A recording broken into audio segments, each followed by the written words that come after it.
Ok, vamos a hablar acerca del rol de un padre.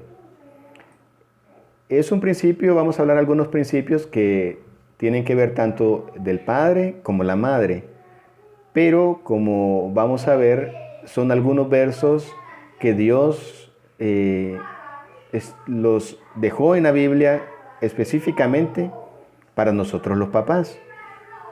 Que Dios nos ha dado el privilegio de poder tener esos pequeños en nuestro regazo, en nuestro camino, para poder moldear sus vidas y prepararlos para que ellos puedan servir al Señor de una mejor manera, de una manera más temprana y de una manera más efectiva que la que nosotros mismos podemos tener. Vamos a comenzar con uno de los versos más hermosos de la Biblia. Este es uno de los versos que para el pueblo de Israel era como el principio de la Biblia, era como la constitución. Esta es, desde el punto de vista del Antiguo Testamento, el pasaje más importante. Dice: Oye Israel, Jehová nuestro Dios, Jehová uno es. Y amarás al Señor tu Dios de todo tu corazón, de toda tu alma y con todas tus fuerzas. Yo sé que ustedes recuerdan cuando le preguntaron a Jesús cuál es el mandamiento más grande. Y él le dije: amarás a Jehová tu Dios de todo tu corazón, de toda tu alma y de todas tus fuerzas. Y estas palabras que yo te mando hoy estarán sobre tu corazón, y se las repetirás a tus hijos, y hablarás de ellas estando en tu casa y andando por el camino, al acostarte y cuando te levantes. Y las atarás como señal en tu mano, y estarán como frontales entre tus ojos, y las escribirás en los postes de tu casa y en tus puertas. Deuteronomio 6, 4 al 9. Ahora, cuando nosotros leemos estos versículos, nos imaginamos a Moisés hablándole a alrededor de 2 millones de personas y prácticamente gritando para que las últimas personas lo pudieran escuchar. Él dice: amarás al Señor tu Dios con todo tu corazón, con toda tu alma y con todas tus fuerzas. Y estas palabras que yo te mando hoy estarán sobre tu corazón y se las repetirás a tus hijos.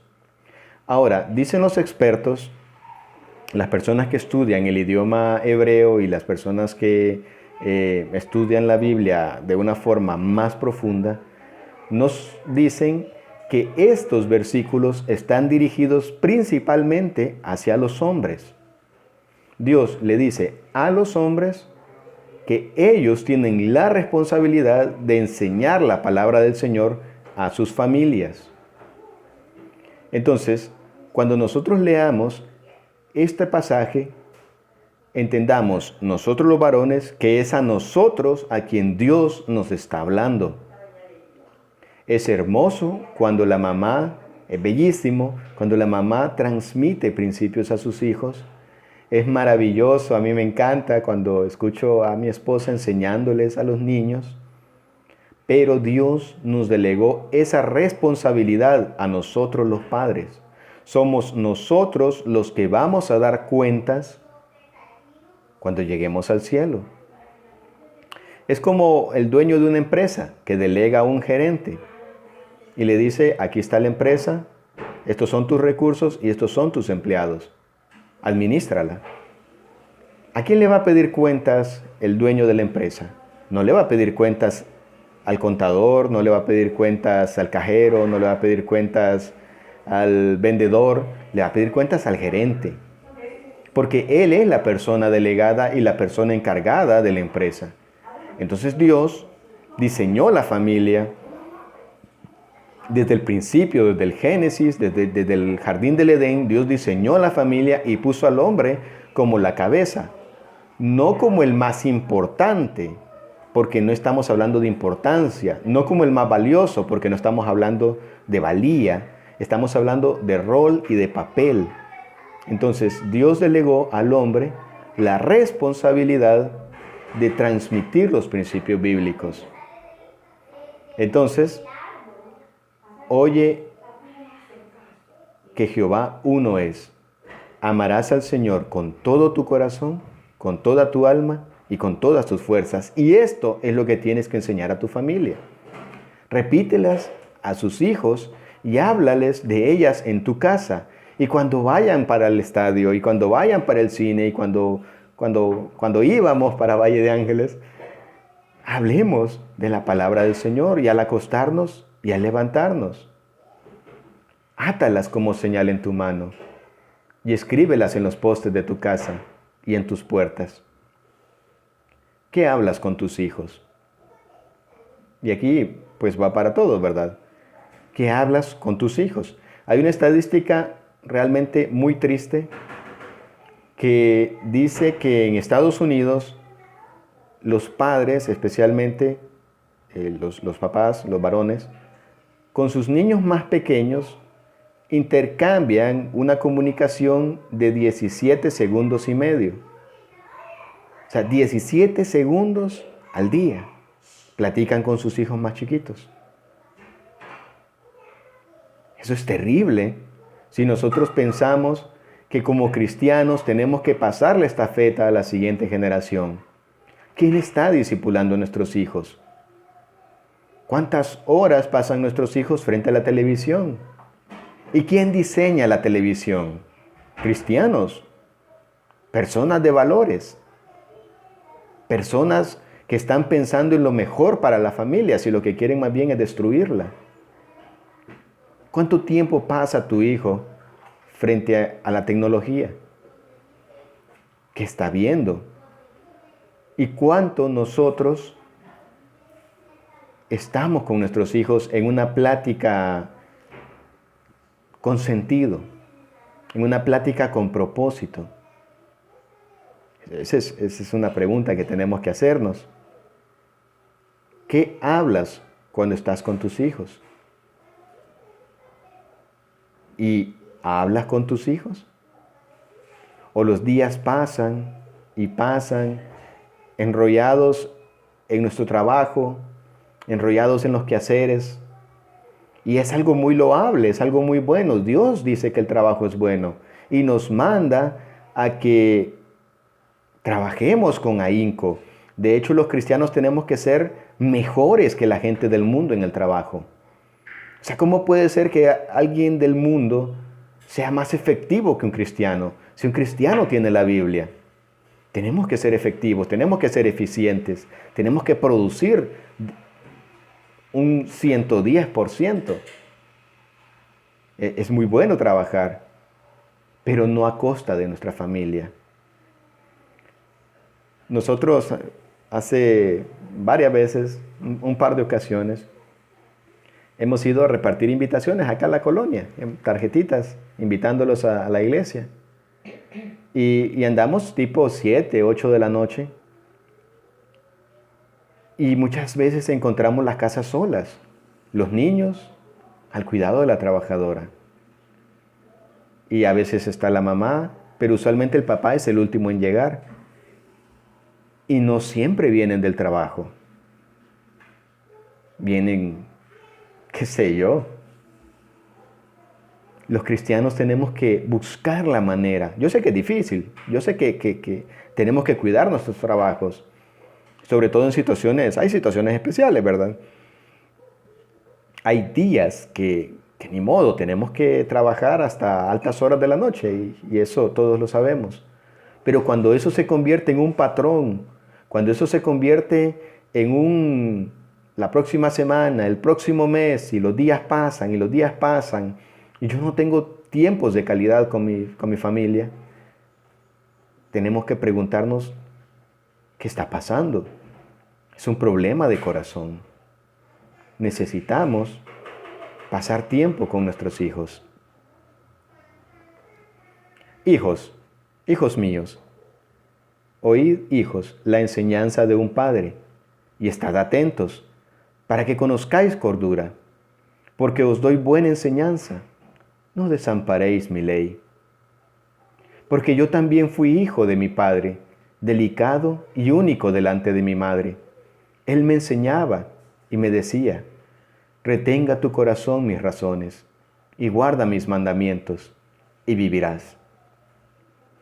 Y si yo hago énfasis, sobre todo a los padres, es porque yo también soy padre.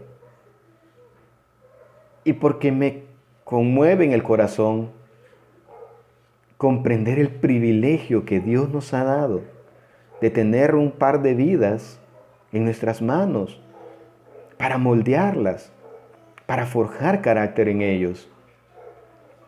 Y esta es la voz de Dios hablando. Dame, hijo mío, tu corazón. Escucha mis razones. Y nos manda a nosotros a que se las enseñemos a nuestros hijos. Es un enorme privilegio que Dios ha puesto en nuestras manos y que muchas veces lo desaprovechamos. Que muchas veces queda soterrado por como decía un experto en management, el torbellino de las actividades diarias. Decía, para mantener viva una empresa, son 2 o 3 cosas las principales. Pero esas 2 o 3 cosas usualmente se ven aterradas por el torbellino de las actividades. ¿Qué es el torbellino de las actividades? Que hay que pagar la luz, que hay que pagar el agua, que hay que cambiar la llanta, que hay que arreglar aquella cosa, que se quebró fulano, que no vino a trabajar fulano. Y perdemos de perspectiva las 3 cosas que pueden hacer que la empresa crezca. Lo mismo es en la familia. A veces nos enrollamos en cosas superfluas. Nos enrollamos en cosas que, como dice la misma Biblia, perecen con el tiempo. ¿Qué tan importante es un televisor? ¿Qué tan importante es otro carro? ¿Qué tan importante es otra casa? Si son cosas que se destruyen con el tiempo. El escritor de Padre Rico, Padre Pobre, Robert Kiyosaki, nos anima a, en lugar de adquirir cosas que se devalúan con el tiempo, nos anima a adquirir cosas que se aprecian con el tiempo. Si yo compro un celular, vale, el mejor celular, uno de los mejores celulares, vale casi $1,000. 2 o 3 años, si me dan 500 pesos, lo vendí bien. Entonces, él dice, eso no es una compra sabia. En cambio, si yo compro, y él da un montón de cosas, ¿verdad? Si yo compro un bono del gobierno, si yo compro acciones, si yo compro y me vale $1,000, en 3 años va a costar $1,500. Entonces, se apreció, no se depreció.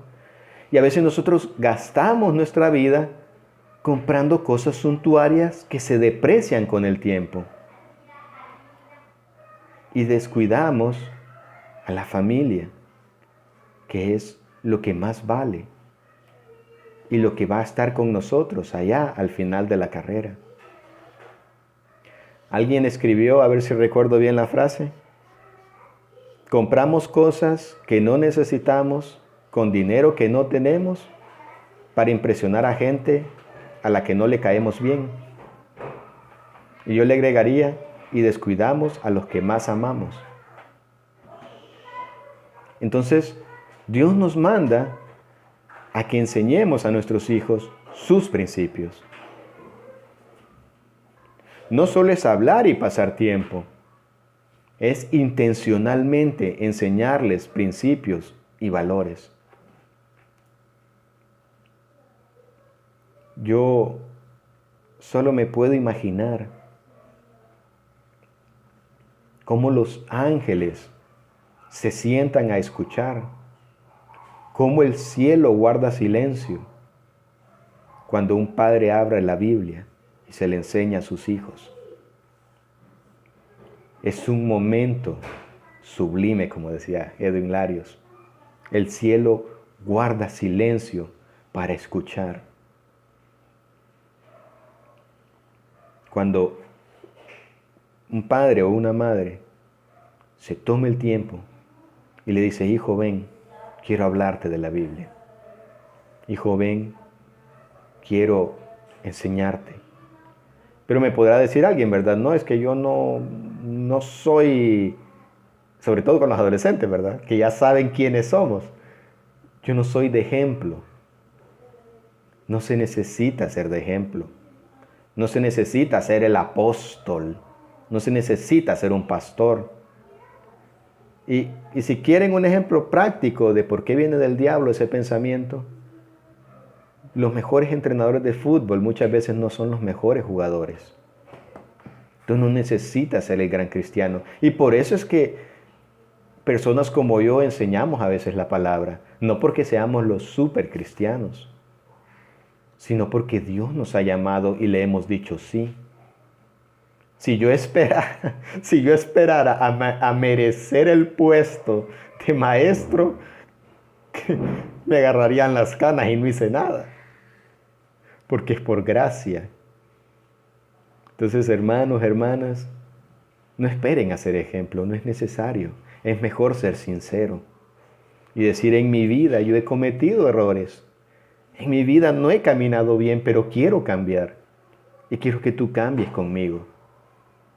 Cuando son niños chiquitos, ellos escuchan lo que uno les dice. Cuando son adolescentes, uno tiene que hablar con el ejemplo y con sinceridad. Es mejor ser sincero que aparentar ser perfecto, porque los adolescentes huelen la hipocresía y la aborrecen. Ellos prefieren la sinceridad. Es mejor decirles, mira, yo también fui joven y en mi juventud cometí varios planches, pero quiero cambiar y quiero evitarte que tú los cometas. Guarda mis mandamientos y vivirás. ¿Por qué quise tocar este tema hoy? Porque estamos leyendo Levíticos. Y en uno de los capítulos de Levíticos hay un pasaje bastante triste que me conmueve realmente y lo voy a compartir con ustedes ahora. Yo sé que ya lo leyeron. Cuando Moisés bajó del monte con las instrucciones de Dios, Dios le dio parámetros bien específicos, muy específicos, de cómo tenían que hacerse las cosas. Ya hemos visto algunas de ellas. Designó por gracia como sacerdote a Aarón y a sus hijos. Y cuando todo estuvo terminado, cuando el arca estaba terminada, cuando el candelabro estaba terminado, pues había que hacer la inauguración, ¿no? Y la inauguración era hacer unos holocaustos y presentar unas ofrendas muy específicas que tenían que hacerse al pie de la letra, como Dios había dicho. Y en esa celebración, en esa inauguración, en esa especie de boda celestial entre Dios y su pueblo, sucedió algo muy triste. Nadab y Abiú, hijos de Aarón, tomaron cada uno su incensario y pusieron en ellos fuego, sobre el cual pusieron incienso y ofrecieron delante de Jehová un fuego extraño. Ellos hicieron algo que nunca se les mandó. Y entraron al tabernáculo de reunión y fuego salió delante de Jehová y los quemó y murieron delante de Jehová. En medio de esta celebración hermosa, estos muchachos cometen un acto de imprudencia que les cuesta la vida. Entonces Moisés le dijo a Aarón, esto es lo que habló Jehová diciendo, en los que a mí se acercan me santificaré y en presencia de todo el pueblo seré glorificado. Y Aarón cayó. Los hijos de Aarón cometieron un acto de imprudencia, quizás por deseo de destacar o quizás por pura rebeldía. Nadie les había mandado a hacer eso. Sin embargo, lo hicieron. Los hijos de Aarón cometieron un acto de imprudencia propia de los jóvenes, pero ellos no eran tan jóvenes. Si recordamos, Aarón era el hermano mayor de Moisés. Era alrededor de unos 2 años mayor que Moisés. Y Moisés para este entonces ya tenía aproximadamente unos 81, 82 años. Así que Aarón andaba rozando los 84, 85 años. Si vemos la historia y esta gente solía tener los hijos alrededor de los 40, estos jóvenes tenían ya cerca de los 40 años, ya no estaban tan cipotes. Pero como sucede hoy en día, a veces nuestros hijos tienen 30 años y todavía los seguimos tratando como que tuvieran 17. Estos muchachos ya no estaban tan jóvenes. Sin embargo, todavía no tenían la prudencia en su corazón. Y Aarón cayó. Esa frase habla mucho.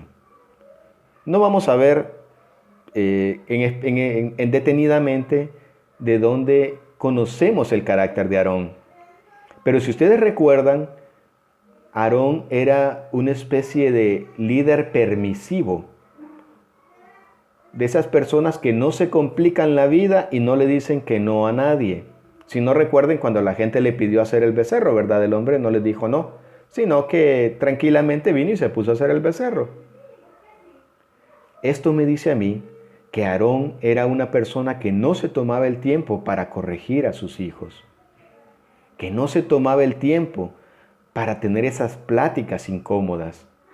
Ahora, distinto es cuando estoy enojado, ¿verdad? Cuando uno está enojado con los hijos, despotrica como sea. No, pero ese no es el punto. El punto es en el pleno juicio de mis facultades mentales, con la tranquilidad de la paz que me da el Señor. Venir y decir, hijo, vengo a hablar contigo de algo que no estás haciendo bien, algo que no me parece. Y no callarnos.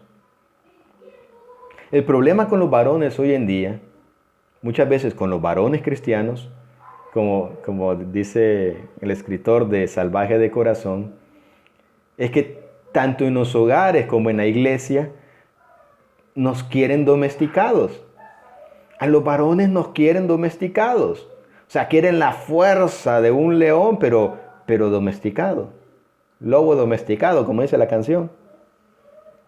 Y se nos olvida lo salvaje, se nos olvida esa conexión con la tierra, se nos olvida ese deseo de conquistar, ese deseo de la guerra que es parte de nosotros, de la batalla. Y cuando nos quitan eso, cuando nos domestican, cuando el diablo nos domestica, cuando el feminismo nos domestica, lo que tenemos somos varones ausentes, varones aburridos, varones que llegan a su casa, encienden el tele y se desconectan, varones que pierden su hombría, varones que callan, que no se incomodan.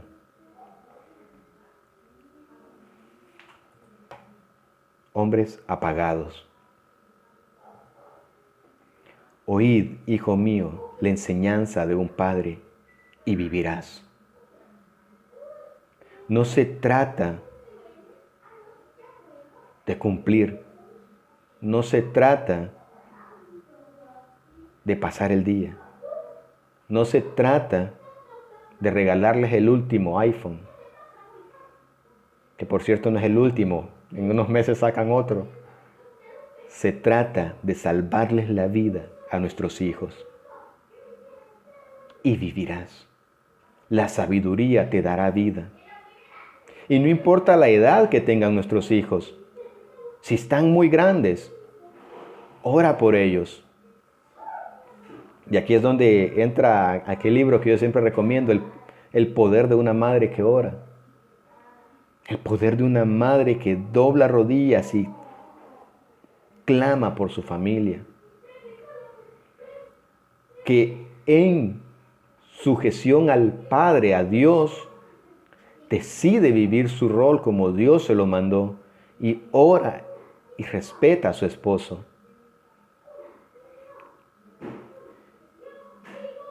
Que ora e intercede por sus hijos. Porque se trata del alma de nuestra familia. No es de hacerlos profesionales solamente.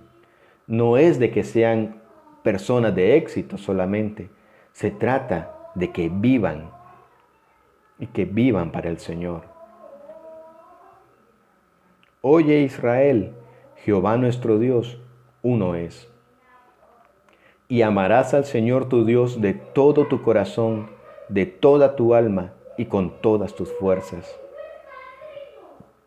Y estas palabras que yo te mando hoy estarán sobre tu corazón, y se las repetirás a tus hijos, y hablarás de ellas estando en tu casa y andando por el camino, y al acostarte y cuando te levantes.